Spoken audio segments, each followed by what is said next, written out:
Lewat bahasa Aceh. Hai. Hai. Hoi. Kah yang ikut nabuci urung pungoy Kanada? Kah yang hujat-hujat urung di Aceh no?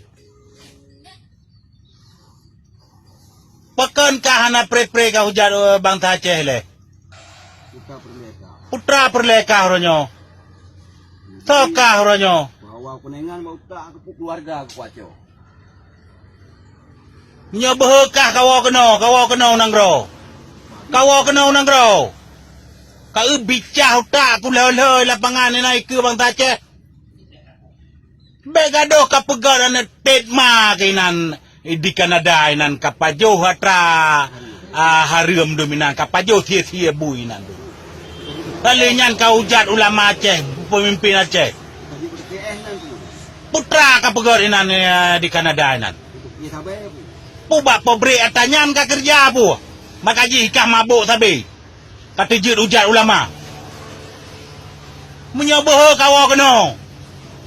Munya kawo kena golong katren motor, golong katren Honda, golong katren kapai. Kula ke di ke bangsa Aceh, bubicau tak bertutut anak mata ke. Kuna uronyo to pahlawan Aceh.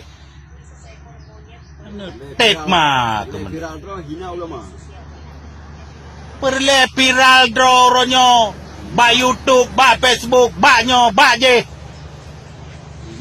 Tapi hina ulama dengan cara kah?